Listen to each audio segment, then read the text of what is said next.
Year കിട്ടിയാൽ year ചെയ്ത് കഴിഞ്ഞാൽ ഇതേപോലെ മടക്കിയിട്ട് ഇതേപോലെ ഒന്ന് മടക്കുക, ഉണ്ടാവും. എന്നിട്ട് ഇങ്ങനെ ഒന്ന് കൊടുക്കുക. ഇതേപോലെ മടക്കിയിട്ട്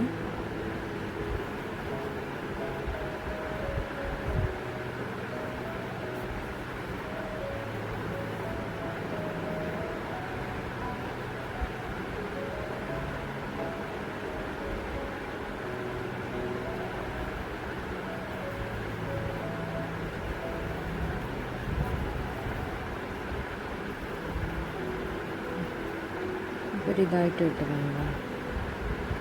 എന്താ ചെയ്യാം, നേരത്തെ വെച്ച ബണ്ണിൽ ഇതുപോലെ ഏത് പൊസിഷനിലാന്ന് വെക്കാം.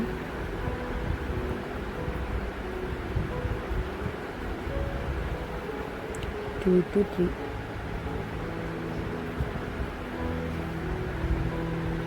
കറക്റ്റ് ലെവലായിട്ട് വെക്കുക. അതിനുശേഷം സ്റ്റിച്ച് ചെയ്യുക. ഇതേപോലെ സ്റ്റിച്ച് ചെയ്ത്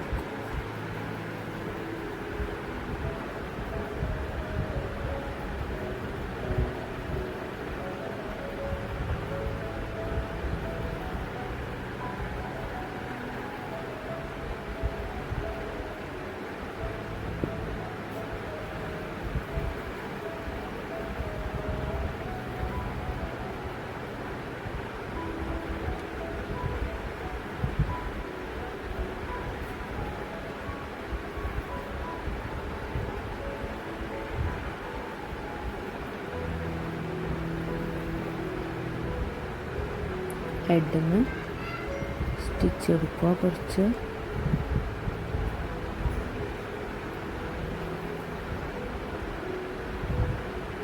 ഹെഡിൽ നിന്ന് എടുക്കുക. അതിനുശേഷം ഇയറിൻ്റെ ഭാഗത്തുനിന്ന് സ്റ്റിച്ച് എടുക്കുക. ഇതേപോലെ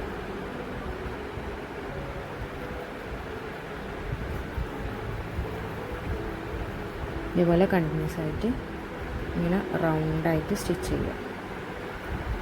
ആറ്റിൽ എങ്ങനെയാണ് ചെയ്യേണ്ടതെന്ന് കാണിച്ചു തരാം. ഇതേപോലെ ചെയിൻ ഇട്ട് കൊടുക്കുക. 1 2 3 4 5 6 ഇങ്ങനെ എത്ര ചെയിനാണ് നിങ്ങൾക്ക് റാറ്റിലിന് വേണ്ടത് നോക്കുക. ഓക്കെ, അത്രയും ചെയിൻ ഇട്ട് കൊടുക്കുക. എന്നിട്ട് ചെയിൻ ഇട്ട് കൊടുത്തതിന് ശേഷം ഓരോ റോയും സിംഗിൾ ക്രോഷ്യ ഇടുക. 2 3 ഇങ്ങനെ ഓരോ റോയും സിംഗിൾ ക്രോഷ്യ ഇട്ടിട്ട് പോവുക. മനസ്സിലായോ? ഇതിലേക്ക് ഫിക്സ് ചെയ്യാൻ വേണ്ടിയിട്ടാണ്. കണ്ട, ഞാൻ കാണിച്ചു തരാം. കണ്ട, ഇത്ര ടൈം സിംഗിൾ ക്രോഷ്യ ചെയ്തിട്ടുണ്ട്. അതായത് 1 2 3 4 5 റോ സിംഗിൾ ക്രോഷ്യ ചെയ്തു. ഇത് ഇനി കണക്കാണ്. കണ്ട, ഇതിന് മൂടാൻ കഴിയുന്നുണ്ട്. പിന്നെ നമ്മൾ ഇത് തമ്മിൽ തുന്നിക്കൊടുക്കും. ഇതേപോലെ വെച്ചിട്ട് ഇത് രണ്ടും തമ്മിൽ ജോയിൻ ചെയ്ത് കൊടുക്കും.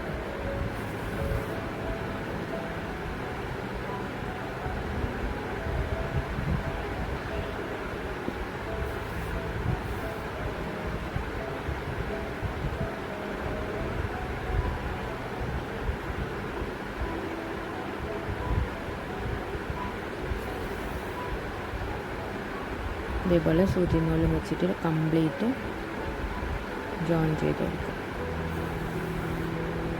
ഓക്കെ, ഇങ്ങനെ കംപ്ലീറ്റ് ജോയിൻ ചെയ്യുക. ഇതേപോലെ ജോയിൻ ചെയ്യുക. അതിനുശേഷം ഇത് ഇതിൻ്റെ ഉള്ളിലേക്ക് ഹൈഡ് ചെയ്ത് കൊടുക്കുക.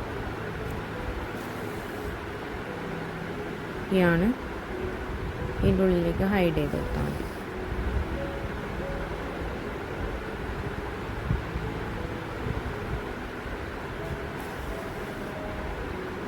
ഇത് രണ്ടും തമ്മിൽ ജോയിൻ ചെയ്ത് കൊടുക്കുക. ഇത് രണ്ടും തമ്മിൽ ജോയിൻ ചെയ്യുക.